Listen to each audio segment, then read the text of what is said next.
Hello and welcome to another lecture on Introduction to Machine Learning. Today we will talk about feature engineering and feature selection. So the learning objectives will be that we will learn to articulate why right features are important and wrong features can be harmful in estimating machine learning models. We will look at ways to generate some new features from existing features and be aware of some common features for common data types such as images and text. And we should be able to apply some feature selection methods. So let's dive in. We will start with some motivating examples of why right features are important and wrong features can be harmful. So let's take the example of a space of two features. So let's say this is x1 and this is x2. Okay, and let's say we are working on a classification problem, and it's possible that all the positive samples are somewhere on a straight line, and then we also have positive samples with large x2 and small x2 value, and then we also have negative samples. Okay, so as you can see that neither of the two features can help us discriminate between the two classes. So if I were to draw some decision boundaries, any decision boundary that is parallel to one of the axes, which means I'm just using a threshold on either x1 or x2, is likely to misclassify, right? So I don't want these axes, but what I can see that there is a clear linear classifier along a diagonal line, along a slanted line. So if I take a different color to show the line, so let's say if I take this line and project all data points onto that, then on that line what we will see is that the features are well separated. So if I project all the features, all the points onto that line, so in that case I will get along that line I will get all the positive samples. Let's change the color. I will get all the positive samples on one side and all the negative samples on the other side, so that when I draw a threshold, right, it's possible that I will be able to easily separate a lot of the positive and negative samples. So as you can see that there's a linear combination of two features that may be more important. Right, so we looked at this in the context of the classifiers, the linear classifiers. So basically what linear classifiers are doing is when you have w1 times x1 plus w2 times x2, etc., we are trying to find an oriented hyperplane in the n-dimensional space where on that hyperplane we are able to separate the positive and negative samples. Okay. Or we are finding a line on which we can separate the positive and negative samples. So that's one example. The other example could be that we have x1 and x2 space, right, and in which everything can be separated along only one of the features. So let's say only along x1 feature, and along the x2 feature we don't get much separation, but because x2 is also in the mix, the classification boundary that we will get might be a little bit slanted.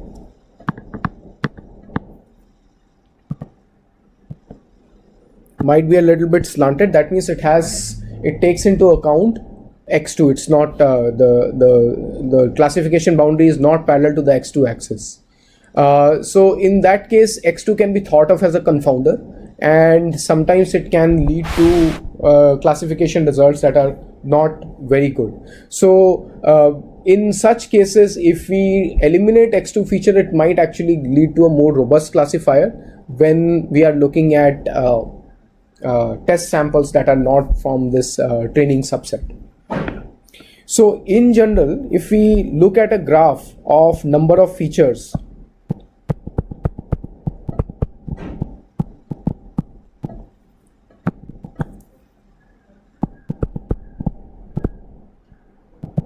and we look at accuracy, or some performance metric, what we find is that if we have very few features, obviously we won't have good accuracy because we haven't captured all the information, but very soon the accuracy tops off and then it even starts to go down slightly. And the reason it starts to go down slightly is because the extra features sometimes act as confounders. Now, if I have an optimal number of features, here I still have the problem of finding what is that optimal subset. So your feature selection is about finding that optimal subset. We'll come to that in a bit, but these examples should serve as a motivation for why we need feature elimination. Now, similarly, we also need to generate new features sometimes, because in the given set of features, the problem may not be easy, but by generating new features, the problem can become easier. So let's take the example of an XOR problem where all your positive samples are here, right, in the first and the third quadrant, whereas in your other quadrants we have the negative features. So here it is x1 and x2 space. Now if I'm able to generate a third composite feature, which is x3, right, so x3 is, let's say, x1 times x2, so this is x1, this is x2, this is x3, then what will happen is that all the positive samples will also be elevated, although they will be in opposite quadrants, but they will be elevated, and all the negative samples will be below on the negative side of the x3 line, so that when I have a plane which is a threshold that is parallel to the x1 x2 plane, then that hyperplane can separate the positive and negative examples. So here I have introduced a feature x3 is equal to x1 times x2.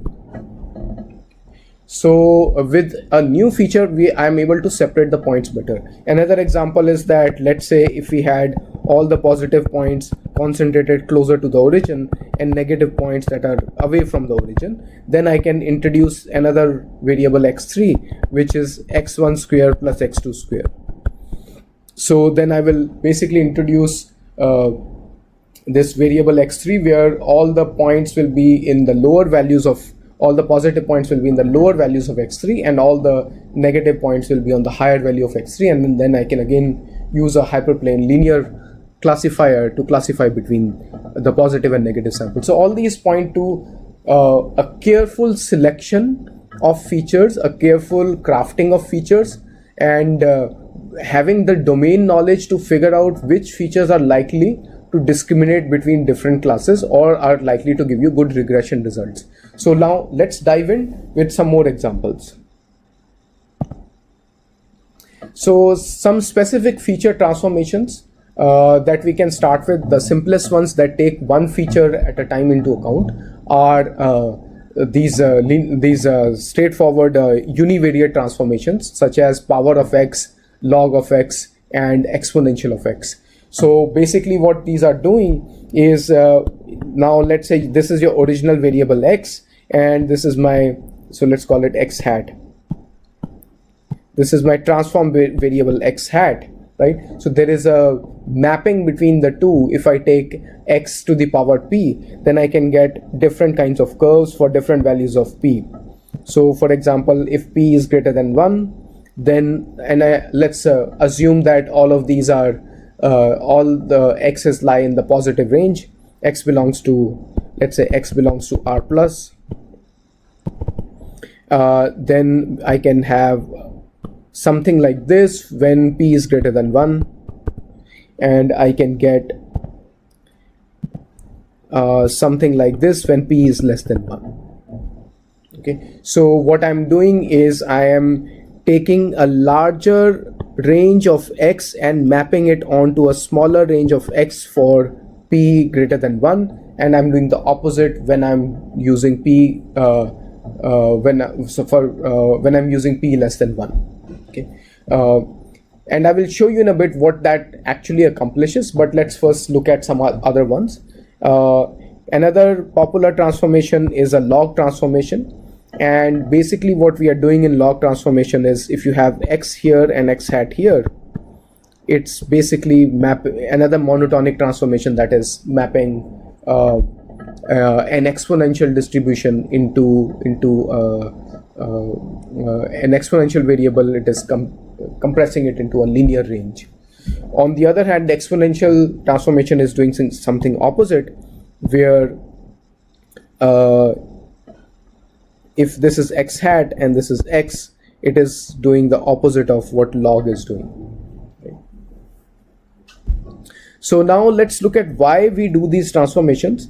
So essentially what we are thinking is that there are certain distributions of random variables that are easier to deal with. For example, Gaussian distribution or normal distribution or uniform distribution. So these are easier to deal with because they are better understood. But what if your input data distribution is not the same as one of the desired distributions? So in that case, we would like to come up with a transformation that roughly converts or transforms a variable into a better characterized distribution. So let's say if we have x here and we have x hat here, right? And so let's say we are using the log transformation, right? So this is your log transformation. So what we are thinking is that if what our objective is, so objective is x hat should have an easier distribution, easier in analytical sense, right? So what does that mean? So let's say if I were to draw the distribution of x hat and I want that to be a normal distribution, right? Whereas x itself may not have that normal distribution. So when will a log transform a variable x into x hat, where x hat has a Gaussian distribution? So basically we will have a exponential of Gaussian distribution. Then the log transform will bring it to the Gaussian range, right?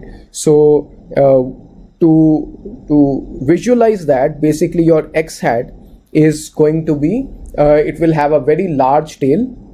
Okay, it will have a very large tail towards the positive side, right? So this side of the tail is much larger, and we want to compress it so that it becomes a Gaussian distribution in x hat. So in general, the way to think about the transformation of distributions is the following: that we have, let's say we have a function f of x, right? So let's say x hat is equal to f of x, right?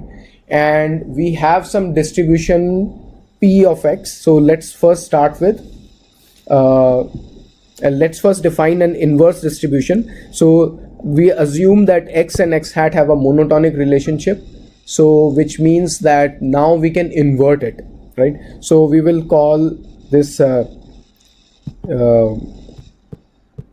f inverse of x hat, okay, that is equal to x. So we'll assume that there's an f inverse function that we can find that can take the x hat value and bring it back to x, okay.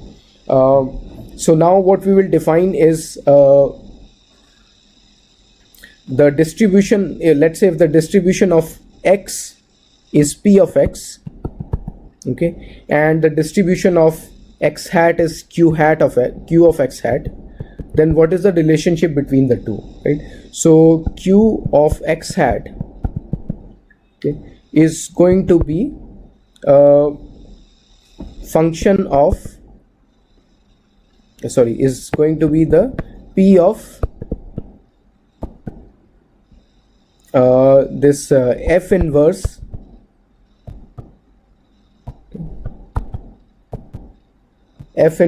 of x hat, okay, times the derivative with respect to x hat of f inverse x hat. I've run out of space, let me rewrite. Okay, so where does this mod of the derivative come? So basically, finally, let's simplify this. This is going to be p of x, okay, times dx by dx hat, okay, mod of that. So where does this mod come from? Basically, this entire derivation hinges on looking at cumulative distribution functions. Remember we said that let x hat be a monotonic function of x, but we did not specify whether it is monotonically increasing or monotonically decreasing. So we have to take the two cases into account. The first one will be monotonically increasing, the other will be monotonically decreasing. So what that means is that for the monotonically increasing function, let's just derive that, and for the decreasing function there will be a negative sign, and both can be taken into account together by taking the absolute value of the derivative. So the derivation is quite simple, that your probability that this f of x, okay, is less than equal to x hat, right, is going to be the probability that x is less than equal to f inverse of x hat. Okay, so this is equal to the cumulative distribution of f inverse x hat. Okay, so this cumulative distribution is nothing but the integration of the original distribution function. So I'll just call it p of x, of f inverse of x hat. So this is just a cumulative distribution function. So so basically if we look at the cumulative distribution functions of x and x hat, both of them go from 0 to 1, right, but they go from 0 to 1 at different shapes. But there is also a correspondence between every point in x with some point in x hat, right? So the height of those points are going to be the same. Basically that is the matching criteria, because the probability of getting that any value below that value is going to be the same because of the one-to-one relationship between x and x hat. So once we take the derivative of this, we will find that we get two different derivatives for the case when it is monotonically increasing versus monotonically decreasing. Here we assume that it is a monotonically increasing function. That's why the sign did not change. The sign here will flip when we will have a monotonically decreasing relationship. So that's why it leads to the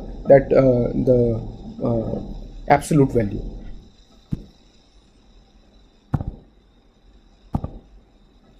So that is an example of why we need to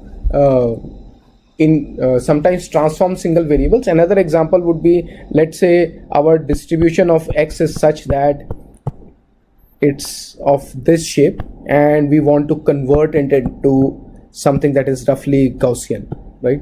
So all these large values, if we take the log of that, they will shrink and they will become roughly Gaussian. So that is why we take that log transformation, and the opposite of that is true for taking the exponential transformation. And similar considerations apply for taking value power transformation with p with the power being greater than 1 or less than 1.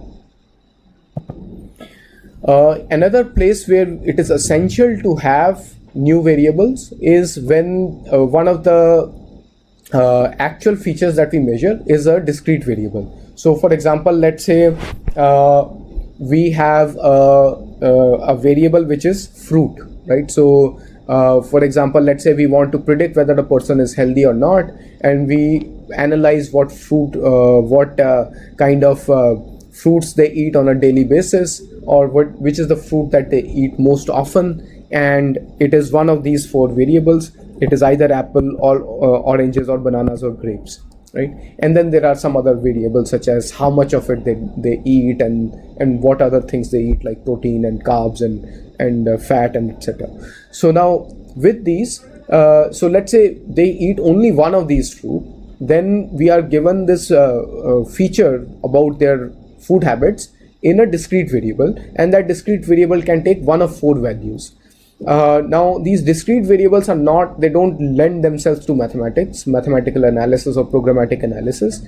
So what we do is we convert it into a mathematical variable, and the variable of choice is for n levels. So these are n levels, means we have, for example, 4 different levels of fruit, and we convert it into n minus 1 binary variables. So this is going to be in a way that each variable is either 0 or 1. So it's a binary variable. So this dummy variable, this dummy I belongs to either 0 or 1. Okay, so it's a binary variable, and we don't need n of them because we can encode one of them as all zeros, so that is the base value, right? So, and that choice is arbitrary. Apples need not be the base value. We might have as well used oranges as base value or bananas as base value, etc. And for all the other ones, we'll have one hot encoding that one of the dummy variables will be 1, the others will be 0. Again, one of the dummy variables is 1, the rest is 0. So what will happen in the model is that we will have something along the lines of w times x d1, x dummy 1, w1 times x dummy 1 plus w2 times x dummy 2 and w3 times x dummy 3, right, and plus b. So what happens to the effect of apple? So basically effect of apple will be in the base, in the bias. Okay, it will be in B. And what we are saying is that if instead of apples the person is eating more grapes, or the person is eating mostly oranges, or the person is eating mostly bananas or mostly oranges, then the weights capture the relative change in effect with respect to B, with respect to the base effect B, right? So everything else is with respect to the base attribute that we have for that particular feature. Okay, the base value that we have for that particular attribute. Okay, so keep that in mind. So whenever you have discrete variables that are not encoded as a number, we need to convert it into numbers so that we can apply some mathematics to it. Now, another type of variable addition is adding interaction variables. I'll give you an example here. So let's say we are talking about per capita income of countries, and there are 2 types of countries that we have. So let's say we are looking at it from the point of view of investment in or let's say percent of tax, right? So tax rate and per capita income.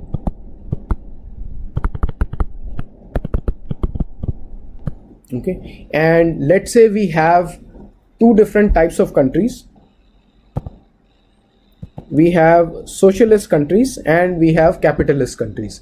For both of them, if we increase tax rate, the per capita income, let's say, goes down.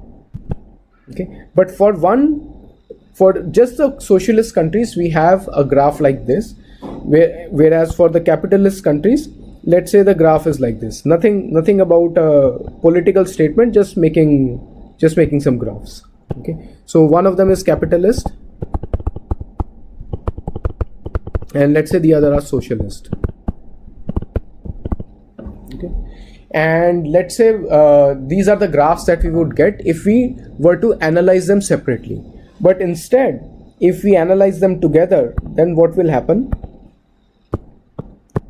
We will get some sort of an average effect. Okay, so we'll get some sort of an average effect. So this is the average. Okay, so what is the average effect? So average effect basically is saying that if we do not include this variable, the type of economy, if we don't include that, then we'll get the average effect. Otherwise, if we include the type of economy, then what we will get is we will get two different graphs for the 2 different countries. One of them will be like this, right, and the other will be exactly parallel to it, but it will be shifted up by a bit. Okay. So this will be the capitalist, and this will be the socialist. Okay. So why do we get this kind of an effect? Why are we not able to capture different slopes? Well, the answer lies in the equation itself. So in your equation, your per capita income y, right, is going to be modeled as W1 times tax rate plus W2 times the type of economy, which is 0 or 1, right, plus b. Right? Your type of economy is what? Your type of economy is either socialist or capitalist, right? So because of that, now if you think about this, these two together act as variable biases. They don't change the slope. They don't change the slope with respect to x. If I want to change the slope, then I will model it differently. Then I will model it as W1 x1, okay, plus W2 x2 plus W3. Now I will have x1 times x2, and then I will have b. So now I have this term where I have the multiplication of x1 and x2. If I use that, then I am able to model this kind of a graph, right? Because now for different x1s, I will be able to get two different slopes. Okay, whereas in the first case I'll not able to get two different slopes. I'll get the same slope for x1. In the second case, W3 x2 is modifying the slope with respect to x1. Okay, so if I know that there is interaction between two different terms, what I mean by interaction is that their combination is important, right? It's not a single variable that can capture an effect by holding the other variable constant. Their interaction is important. Then I need an interaction term, which is usually a product of two different terms. We saw this earlier in the case of the XOR problem, where all the positive cases were either in the positive quadrant or the negative quadrant. So we introduced a multiplicative variable that basically elevated all of them above the third composite variable for the positive range of the composite variable. So it's a similar, that was basically the interaction variable. But there are other reasons that even in regression, especially with mixed variables where you have discrete and continuous variables together, interaction terms can be important. But that makes the model a little bit unstable in the sense that you get a lot of correlated variables. So this x1 x2 variable now is highly correlated to both x2 and x1. So that makes the solvers a little bit unstable. Okay. So we already saw how to insert interaction variables. So let's say if we have variable xi and xj, we can insert variables which are xi times xj, right? So that is how we'll insert it. The caution that I was talking about was that now these will be correlated to both xi and xj, and the problem with that is, let's say if two variables are completely correlated. So let's say we have x1 and x2 are completely correlated, and x1 has weight w1 and this one has weight w2. So let's say x1 is equal to x2, right? So this model is exactly the same as x1 plus alpha, sorry, w1 plus alpha, and so here w2 could be any weight minus alpha, right? So these two models are exactly the same. So there's an ambiguity between these two models. So if there is a strong correlation between two variables, here there's perfect correlation. But let's say even if there is strong correlation, not a perfect correlation, we can trade off one coefficient, one weight for another, and we will still have roughly the same predictive answer, and that's what creates ambiguity. So whenever we are inserting interaction variables, we have to be cognizant of this, that these are going to be correlated with the original variables that were used to create the interaction variables. And the other thing that will happen is you will have more variables, and potentially you can have more variables than unknowns, or more variables than the number of samples, which can also lead to ambiguity in solutions. So all this requires variable elimination, it requires regularization of models so that you can get better machine learning models.